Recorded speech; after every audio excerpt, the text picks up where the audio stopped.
This is the sounds of magic.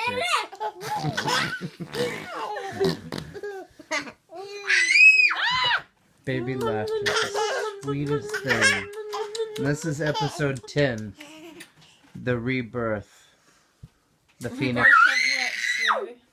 Neil's got birth. Well, the first Neil's birth. clips will show. Okay. Finally.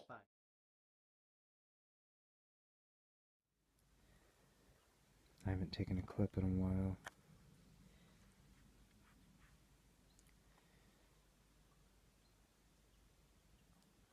Nia's napping and I'm just sitting up on the veranda. The internet is down for a bit.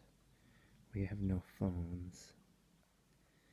We're waiting on our personal numbers, as you guys know, which kind of this, again, the social security number of sorts. Allows you to get a bank account, get a phone, you know, all the normal stuff. So it's extremely quiet. There's some hopes to put chickens there on the end, which is now a tack room for horses, and move that stuff to the barn. Very little would need to be done, and there's chickens just on the other side. That little mini clay roof you can see on the other side of the extension of this barn is chickens. So no worry about neighbors. Now they feel they have a lot. And for the first time, there's been a lot of turbulence, at least for me. To honestly express it, things had to happen so fast that I didn't have time to process a lot. When the trigger was pulled, you had to just get here. And it's quite a blur.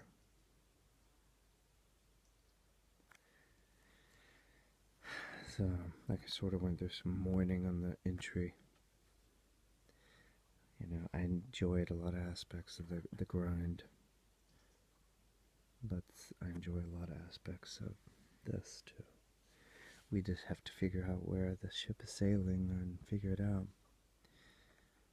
You know, there was a possibility that I could split my time and spend almost 5 or 6 months in the U.S.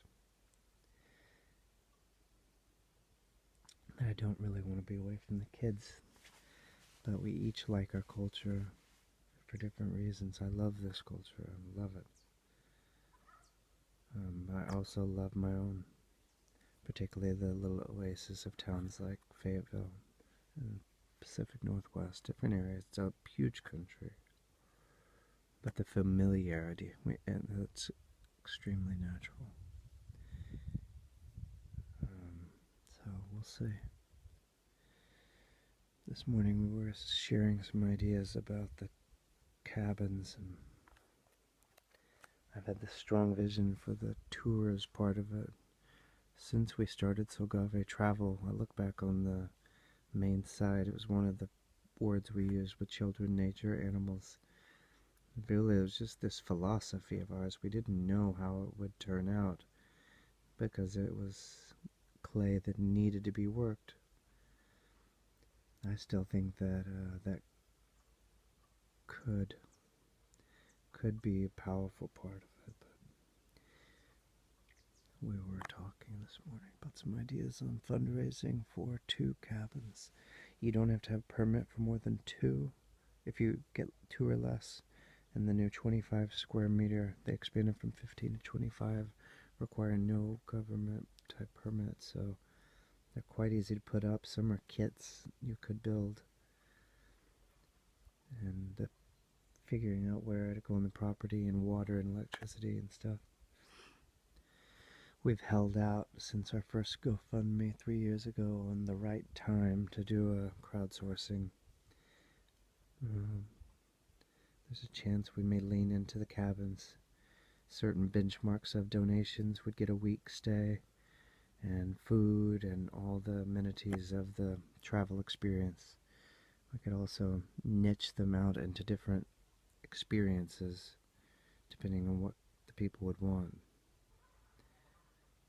Um, I really love the idea of the Solgave tourist sort of arm, or Solgave eco traveler, just an extension of Solgave farm. But we'll see. We'll see. I'm coming out of a rough storm. Just, again, figuring out how this works. I had a home that was ours, our little family. And while we had tough things we faced there, many of the things that, from my own personal spirit, part of my identity, I really enjoyed. We were just kind of coming our way out of the hardest part. We had a baby year one. We had new cultures. We had startup. We had deception in the company. We had to get over stuff. It's just life stuff, but it always feels exaggerated when it's all so much at once.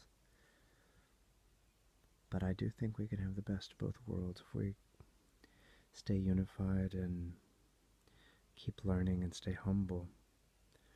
It's always felt international. That's, if you can't make an international vision work, then somebody's gonna lose big time. One of us will lose the culture, identity, friends, family.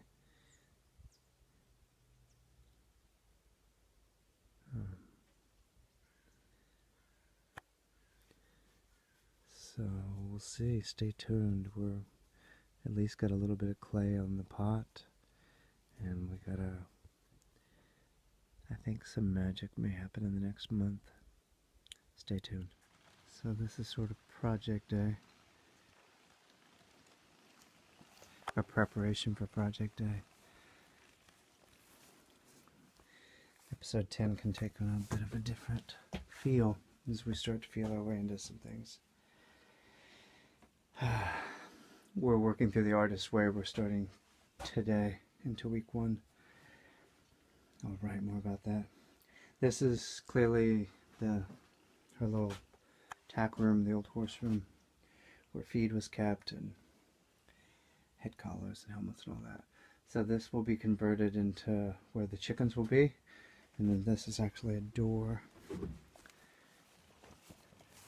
that will be put back. It's just kind of nailed shut there, and the chicken run here. We'll have to take out some ground and create it to be level. But I think that's the idea. 6 or 8. Our neighbor to this side, as I said in the clip from above, has chickens just right there. So easy to pull off, and then everything's so overgrown until the horses get back. Seems kind of eerie without the horses. This wood's got to be put up, and these pallets taken back to the gentleman that delivered them. That couch and some of the junk that's accumulated will go via her dad's little trailer to where we can dispose of it in Stormstead. All these little things will be put away. Trying to sell those dog crates so that we don't have to deal with that again. And this area, this will be the new horse area. So there'll be hanging hooks for all the head collars and lead ropes and whatnot. And then I think it might, well, either open or closed in, I'm not sure. I guess it would be open.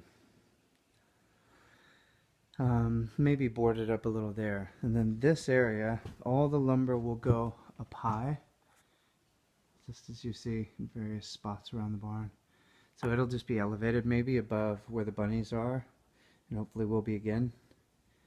Have our eyes on rescuing a goat, or a sheep, excuse me, a wild sheep that's gonna go to be butchered if it's not rescued. And the lady also has bunnies, so we may get the 2 bunnies back and have a sheep.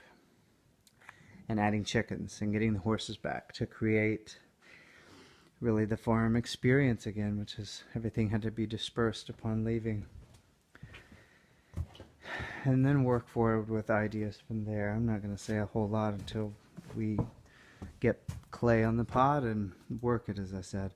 But this is a really neat area. That will be torn down. It's like an old outhouse, I think. Just an enclosure. So we're going to tear that down this week, I think, and we'll pull all this lumber, put the usable above, and discard the rest. And then, as you can see, this has got brick as an exposed element, the wood, and this really cool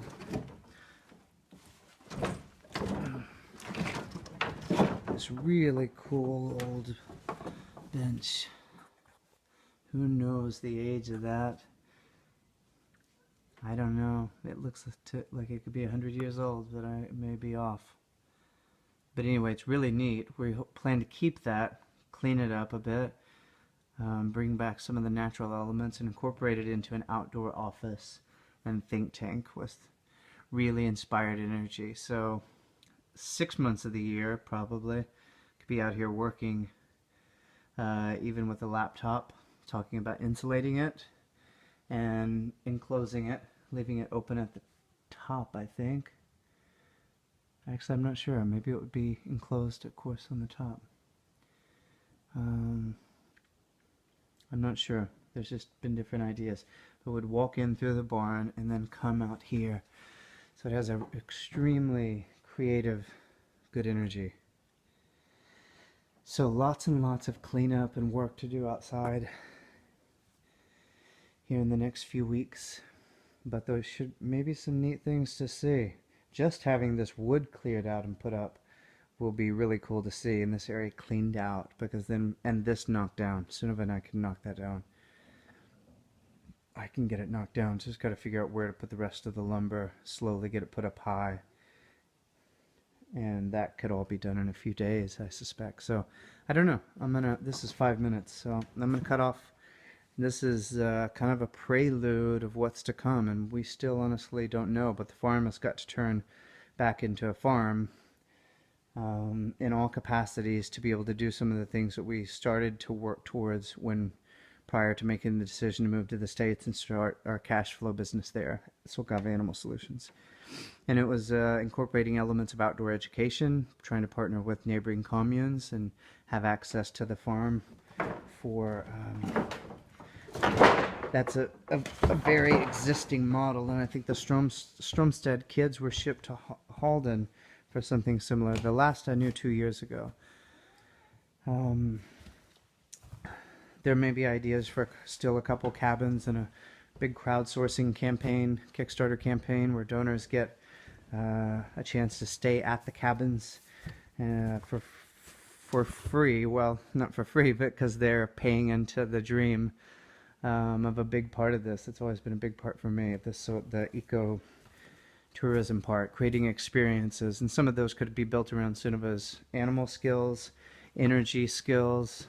Her mom, as an astrologer, could do workshops.